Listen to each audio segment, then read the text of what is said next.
Halo guys, kembali lagi nih bersama gue, anjay gue. Oke, kembali lagi nih bersama saya Bang Onok, Slebeu. Kali ini kita akan bahas bagaimana kehidupan orang-orang di Jepang. Yuk, mari kita bahas, Slebeu. Jepang. Apa yang pertama kali ada di pikiran kamu saat mendengar nama negara ini? Hayo ngaku aja deh guys, pasti bokeh, tit. Sensor ya guys ya, Slebeu. Apalagi kalian yang laki-laki nih pasti tahu persis bagaimana terkenalnya Jepang di kanal YouTube Biru. Buat yang belum tahu apa itu YouTube Biru, jangan cari tahu ya. Oke, kita lanjut, Slebeu. Jepang adalah sebuah negara kesatuan yang bersistem parlementer dengan berbentuk monarki konstitusional dan juga negara kepulauan di Asia Timur. Letaknya di ujung barat Samudra Pasifik, di sebelah timur Laut Jepang, dan bertetangga dengan Republik Rakyat Tiongkok, Korea Selatan, dan Rusia. Pulau-pulau paling utara berada di Laut Okhotsk, dan wilayah paling selatan berupa kelompok pulau-pulau kecil di Laut Tiongkok Timur, tepatnya di sebelah selatan Okinawa yang bertetangga dengan Taiwan Republik Tiongkok. Jepang terdiri dari 6.852 pulau dan menjadikannya sebagai negara kepulauan. Pulau-pulau utama dari utara ke selatan adalah Hokkaido, Honshu, Shikoku, dan Kyushu. Sekitar 97% wilayah daratan Jepang berada di keempat pulau terbesarnya. Sebagian besar pulau di Jepang bergunung-gunung, dan sebagian di antaranya merupakan gunung berapi. Gunung tertinggi di Jepang adalah Gunung Fuji yang merupakan sebuah gunung berapi. Penduduk Jepang berjumlah 128 juta orang, dan berada di peringkat ke-10 negara berpenduduk terbanyak di dunia. Tokyo secara de facto adalah ibu kota Jepang, dan berkedudukan sebagai sebuah prefektur. Tokyo Raya adalah sebutan untuk Tokyo dan beberapa kota yang berada di prefektur sekelilingnya. Sebagai daerah metropolitan terluas di dunia, Tokyo Raya berpenduduk lebih dari 30 juta orang. Menurut mitologi Jepang, Kekaisaran Jepang didirikan oleh Kaisar Jimmu, pada abad ke-7 sebelum Masehi. Kaisar Jimmu memulai mata rantai monarki Jepang yang tidak terputus hingga kini. Meskipun begitu, sepanjang sejarahnya kebanyakan masa kekuatan sebenarnya berada di tangan shogun, samurai, daimyo dan memasuki zaman modern, di tangan Perdana Menteri. Menurut Konstitusi Jepang tahun 1947, Jepang adalah negara kesatuan monarki konstitusional di bawah pimpinan Kaisar Jepang dan Parlemen Jepang. Sebagai negara maju di bidang ekonomi, Jepang memiliki produk domestik bruto terbesar nomor 2 setelah Amerika Serikat, dan masuk dalam urutan 3 besar keseimbangan kemampuan berbelanja. Jepang merupakan anggota Perserikatan Bangsa-Bangsa, G8, Organisasi untuk Kerjasama dan Pengembangan Ekonomi, dan Kerjasama Ekonomi Asia Pasifik. Jepang memiliki kekuatan militer yang memadai lengkap dengan sistem pertahanan modern seperti Aegis serta skuad armada besar kapal perusak. Dalam perdagangan luar negeri, Jepang berada di peringkat keempat negara pengekspor terbesar dan peringkat keenam negara pengimpor terbesar di dunia. Sebagai negara maju, penduduk Jepang memiliki standar hidup yang tinggi yaitu berada pada peringkat ke-8 dalam daftar negara menurut Indeks Pembangunan Manusia, dan Jepang memiliki angka harapan hidup tertinggi di dunia menurut perkiraan PBB. Dalam bidang teknologi, Jepang maju di bidang telekomunikasi, permesinan, dan robotika. Tahukah kalian guys, dilansir dari okezone.com, laki-laki di Jepang katanya lebih menyukai boneka daripada perempuan asli. Hal ini diketahui tengah melanda di kalangan pria Jepang. Lebih suka boneka daripada wanita asli. Waduh, bisa gitu ya guys ya, padahal kan cewek Jepang dan ara-ara gitu kan guys ya, Slebeu. Ada beberapa alasan yang melatar belakangi hal tersebut nih guys. Yang pertama, boneka lebih perhatian daripada wanita asli yang di kehidupan nyata sangat sibuk menjalani kehidupannya, ditambah dengan kemandirian yang dimiliki. Maka dari itu bisa cuek terhadap pasangan sendiri. Sementara boneka dianggap bisa memberikan perhatian lebih pada pasangan. Buat cewek-cewek, please jangan cuek ya guys ya, kasihan nanti Indonesia juga mengalami hal yang sama dengan Jepang. Cowok lebih suka boneka, Slebeu. Yang kedua, boneka tak bisa marah. Boneka yang tak punya emosi, menjadikannya tak bisa kesal, marah, atau protes jika mendapatkan perlakuan kasar.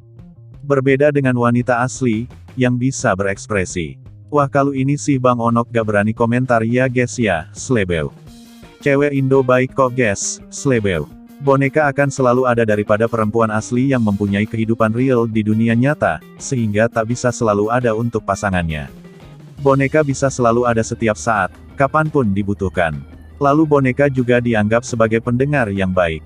Seiring dengan kemajuan zaman, kini ada boneka yang dirancang dengan kecanggihan teknologi khusus, sehingga bisa merespons saat diajak bicara, ketika ditanya oleh pemiliknya. Wah cocok nih guys buat yang lagi kesepian. Tapi jangan diapa-apain ya guys ya, slebeu. Boneka zaman sekarang bisa mengolah kata dan kalimat, hingga hafal dengan kebiasaan sehari-hari pemiliknya. Akhirnya dirasa sebagai sesuatu yang mempunyai rasa peduli tinggi dan pendengar yang baik. Nah, akibatnya nih guys, hal ini dikaitkan dengan masalah yang tengah melanda Jepang, yaitu krisis populasi, atau angka kelahiran yang sangat menurun di Jepang. Dilansir dari Detik Health pada Sabtu tanggal 15 April tahun 2023, populasi Jepang pada 2022 mengalami penurunan sebesar 556.000 orang dari tahun sebelumnya. Untuk mengatasi krisis ini, pemerintah Jepang akan mengeluarkan langkah-langkah penyelesaian. Dikabarkan salah satu caranya adalah dengan menyiapkan dana sebanyak 5 triliun yen atau jika dirupiahkan maka menjadi 553,9 triliun rupiah. Buset dah guys, kalau buat beli air mineral, banjir satu provinsi guys, slebeu. Nah dana itu nantinya akan digunakan untuk membuat perencanaan program pengasuhan anak dan mengatasi menurunnya angka kelahiran di Depok. Kok Depok? Jepang maksudnya guys, slebeu. Perkiraan dari Sekjen Partai Demokratik Liberal LDP, Hiroshige Seko tersebut mengacu kepada Sumpah Perdana Menteri Fumio Kishida untuk menggandakan dana belanja pengasuhan anak. Walau begitu, Kishida enggan memberikan rincian yang menurutnya akan ditegaskan pada bulan Juni ketika pemerintah menyusun peta kebijakan tengah tahun. Dikutip dari DevDiskor, program dukungan pengasuhan anak jadi prioritas utama di Jepang karena angka kelahiran di negara tersebut turun di bawah 800.000 tahun lalu untuk pertama kalinya. Kurang dari setengah angka kelahiran di Jepang pada tahun 1973 dengan jumlah 2 juta. Pemerintah Jepang menyusun rencananya bulan lalu untuk meningkatkan pengasuhan anak selama 3 tahun mendatang untuk membalikkan tingkat kelahiran yang anjlok. Ketidakketertarikan seseorang untuk menikah dan memiliki keluarga, dikarenakan mereka lebih mementingkan karir mereka sendiri atau hal yang mereka sukai. Wah belum kenal aja tuh cewek Jepang sama Bang Onok ya guys ya, kalau kenal Bang Onok wah, langsung minta nikah mereka guys, slebeu. Tambah juga akibat kematian yang terus meningkat daripada angka kelahiran di negara Jepang ini. Walau pemerintah Jepang sudah melakukan program untuk peningkatan angka kelahiran Jepang atau untuk ketertarikan Jepang untuk menikah, namun sepertinya hal ini tidak berhasil dan masih sama saja dari sebelumnya. Beberapa sistem kerja di Jepang tidak mempengaruhi ketertarikan warga Jepang untuk menikah.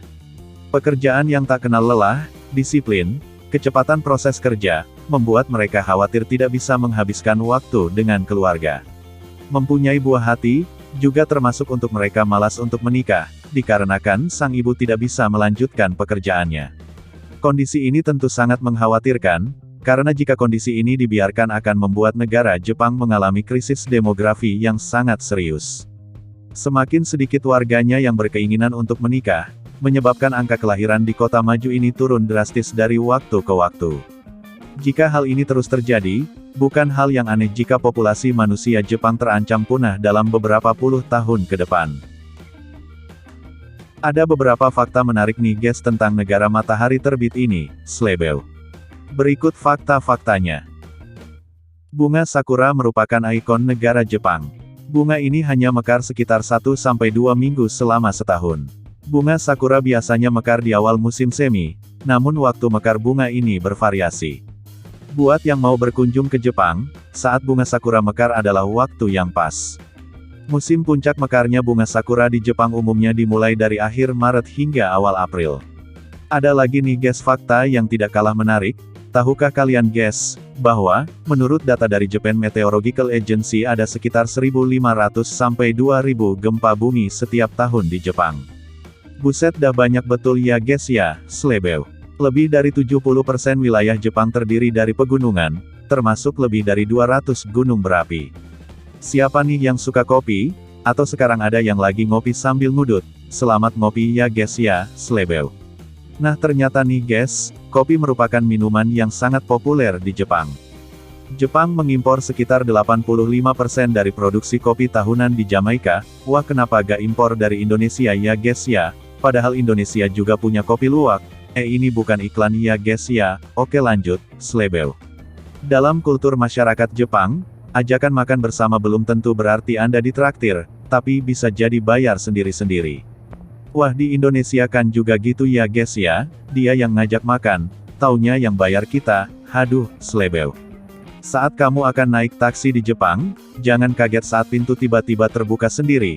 Pintu taksi di Jepang dikendalikan oleh supir. Penumpang dilarang membuka dan menutupnya sendiri karena bisa berbahaya karena pintu dikendalikan secara otomatis. Jika kamu pernah nonton film kerajaan Jepang, pasti kamu pernah melihat adegan bunuh diri dengan pisau atau pedang kan guys.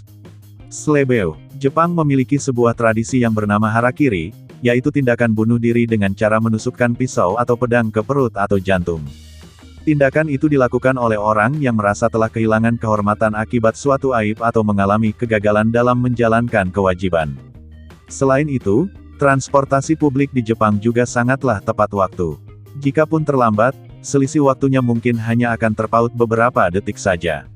Hal tersebut juga layak untuk kita contoh mengingat transportasi publik di Indonesia terkadang mengalami delay hingga berjam-jam atau juga angkutan umum seperti busnya yang tidak tepat waktu.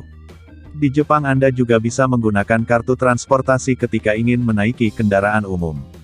Hal tersebut tentunya akan mempermudah setiap transaksi karena Anda tak perlu membawa uang tunai. Orang Jepang adalah orang yang menjaga kebersihan lingkungan sekitar. Saat mereka pergi ke suatu tempat misalnya stadion untuk menonton pertandingan. Yang masih ingat Piala Dunia di Qatar, pasti tahu momen di mana supporter Jepang mengumpulkan sampah di stadion setelah pertandingan usai. Wah, patut ditiru si ini guys, slebeu. Mereka tak akan meninggalkan sampah yang berserakan. Mereka akan membawa sampahnya sampai menemukan tempat sampah terdekat. Hal ini membuat lingkungan di Jepang bersih dan jarang ada tumpukan sampah yang berserakan. Mesin penjual otomatis atau vending machine di Jepang tidak hanya menjual bir, kopi kaleng, dan rokok, bahkan payung, celana dalam, mobil, telur, dan item lainnya. Rumah tradisional Jepang disebut dengan minka, yang secara harfiah artinya rumah rakyat. Rumah minka adalah rumah dengan arsitektur tradisional, dan merupakan tempat kediaman rakyat atau kalangan bawah, bukan dari kalangan orang berkuasa. Rata-rata harapan hidup di Jepang adalah yang tertinggi di antara negara manapun di dunia. Orang Jepang rata-rata hidup 4 tahun lebih lama daripada orang Amerika. Populasi masyarakat Jepang rata-rata tinggal di wilayah perkotaan seperti Tokyo, Yokohama, Kawasaki, Osaka dan Nagoya. Sebagian besar pekerja yang berada di wilayah perkotaan memiliki manajemen kerja yang tinggi dan etos kerja yang sangat ketat. Dengan hidup di wilayah urban, menjadikan masyarakat Jepang untuk menggunakan transportasi umum dalam memenuhi aktivitas harian mereka terutama untuk berangkat ke kantor. Transportasi umum yang terkenal di Jepang adalah kereta cepat atau Shinkansen yang memiliki kecepatan hingga 300 km per jam yang memungkinkan masyarakatnya betah dengan fasilitas tersebut. Kereta biasanya mulai berangkat jam 7 pagi, karena hal tersebut sesuai dengan jam kerja atau jam aktivitas masyarakat Jepang dalam memenuhi kebutuhan harian mereka. Orang Jepang dalam membeli sesuatu terkenal akan menuntut sehingga tidak heran jika mereka mengutamakan kualitas dibanding harga. Hal ini juga berlaku ketika mereka membeli sayur dan buah-buahan. Mereka akan memilih yang terbaik dan masih segar sehingga tidak heran jika supermarket di sana hanya menjual kualitas yang terbaik. Jika ada buah atau sayur yang tidak memenuhi standar maka tidak akan layak jual atau harganya akan turun dan lebih sedikit peminatnya. Menurut adat Jepang, orang wajib melepas sepatu atau sandalnya jika ingin masuk ke dalam rumah. Biasanya sepatu dan sandal ditaruh di genkan atau area pintu masuk dan harus berhati-hati untuk tidak menginjak genkan dengan kaki telanjang sebab di dalam adat orang Jepang memang harus seperti itu. Setiap menit sangat berharga bagi orang Jepang, sehingga hal inilah yang menjadi kebiasaan orang Jepang untuk disiplin. Sebelum Anda merencanakan untuk bekerja di Jepang, pastikan bahwa Anda mengetahui peraturan di sana. Karena untuk hal keterlambatan atau urusan bisnis lainnya, terlambat adalah suatu hal yang tidak bisa ditoleransi lagi. Di Jepang kereta sangat padat sekali terutama jika menjelang pulang kerja. Karena saking padatnya kereta, Ada sebuah profesi unik yang khusus menangani penumpang yang membludak atau dikenal dengan Osia, di mana petugas membantu mendorong paksa masuk penumpang ke dalam kereta. Ketika Anda mengunjungi Jepang, tidak perlu bingung lagi ketika melihat kebiasaan unik yang satu ini. Tidur siang di kantor atau kendaraan umum adalah hal yang wajar dan dapat diterima oleh budaya setempat. Dalam bahasa Jepang dikenal dengan inemuri atau tidur saat bertugas, yang berarti hal ini adalah tanda ketekunan yang halus atau sebagai tanda bahwa Anda orang pekerja keras. Ketika tinggal di Jepang, Anda akan banyak belajar tentang kedisiplinan, termasuk tidak membuang sampah di sembarang tempat. Orang Jepang biasanya membawa sampah mereka ke rumah ketika bepergian, karena ada hal yang perlu Anda ketahui, bahwa di Jepang tidak banyak menyediakan tempat sampah. Jadi ketika Anda mengunjungi Jepang, pastikan untuk membawa sampah Anda sampai ke rumah. Tempat sampah biasanya hanya disediakan di tempat-tempat tertentu seperti McDonald's atau toko lainnya. Negara yang maju seperti Jepang menjadi contoh yang baik bagi setiap negara, sebab di balik kemajuan teknologi hingga SDM-nya, mereka tidak meninggalkan nilai-nilai budaya yang mereka miliki. Latar belakang sejarah yang menjadikan negara Jepang untuk terus berkembang ke arah yang lebih maju dan unggul. Nah, bagaimana? Apakah Anda tertarik dan memiliki plan untuk sekedar berlibur ke Jepang atau melanjutkan pendidikan ke negara maju tersebut? Sebelum memiliki plan ke Jepang, ada baiknya untuk belajar mengenai budaya maupun bahasanya agar Anda dapat menjalin relasi yang lebih baik lagi dengan warga lokal. Di masa lalu, bahkan cukup jelas hingga saat ini, mereka yang bekerja untuk perusahaan mengikuti hierarki yang sangat ketat. Terdapat hubungan yang berbeda antara senpai, berpengalaman, dan kohai, tidak berpengalaman. Kebanyakan orang yang bekerja di kota-kota besar seperti Tokyo dan Osaka, mengambil pekerjaan kantor dan secara kolektif dikenal sebagai pegawai Jepang. Dan ketika memutuskan mengambil pekerjaan tersebut, beberapa asumsi juga ikut muncul seperti diharapkannya lembur. Asumsi tersebut begitu terasa hingga dianjurkan untuk pegawai tidak meninggalkan pekerjaannya sebelum manajer melakukannya.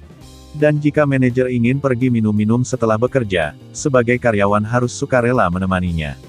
Sebagai informasi, sudah menjadi fenomena sosial bagi pegawai untuk minum-minum dengan rekan kerja pada Jumat malam. Waduh, boleh juga nih guys, slebeu. Kebiasaan akibat minum-minum seperti pingsan di jalanan, dan terbangun untuk mengejar kereta pulang paling awal akan jadi pemandangan rutin yang dapat dilihat pada akhir pekan ketika tinggal di Jepang. Namun akhir-akhir ini, perubahan kecil mulai berkembang di tempat kerja, seperti pembentukan shift di tempat kerja. Tradisi menghabiskan seluruh hidup di satu perusahaan perlahan-lahan juga mulai menghilang, dengan semakin banyak orang muda cenderung menjadi furita, dan memegang beberapa pekerjaan paruh waktu, untuk lebih memperoleh banyak kebebasan, kemudian pindah ke luar negeri untuk bekerja, atau hanya tinggal di rumah. Orang Jepang adalah orang yang bangga dan menjunjung tinggi keluarganya. Secara tradisional, ada hierarki dalam rumah tangga, di mana ayah adalah kepala rumah tangga, diikuti oleh ibu, anak tertua, dan kemudian yang termuda. Hal ini mungkin tampak cukup jelas di Jepang yang diberlakukan secara khusus, yaitu ayah biasanya menjadi pencari nafkah utama dan pelindung rumah tangga, sedangkan ibu tinggal di rumah untuk merawat anak-anak. Namun belakangan ini, hierarki tersebut sedikit lebih rileks atau santai. Hal ini dapat disebabkan oleh beberapa alasan. Salah satunya yaitu pertumbuhan populasi telah melambat secara eksponensial selama bertahun-tahun, dengan semakin banyaknya wanita memilih untuk tidak memiliki anak sama sekali. Sebagian besar keluarga di seluruh Jepang saat ini akan tinggal di area kota utama di unit apartemen kecil dan akan mengunjungi kakek nenek mereka yang sudah lanjut usia, yang kemungkinan besar tinggal di pedesaan, beberapa kali dalam setahun. Gaya hidup di Jepang terutama di daerah perkotaan sangat serba cepat. Banyak hari kerja didedikasikan untuk perjalanan dari rumah ke tempat kerja, dan sebaliknya, dan benar-benar mengerjakan pekerjaan gaji. Lalu ketika mereka selesai bekerja, orang Jepang suka bermain di pachinko dan di pusat permainan arcade. Belum lagi, anime yang jelas merupakan hobi super populer lainnya di Jepang di seluruh generasinya.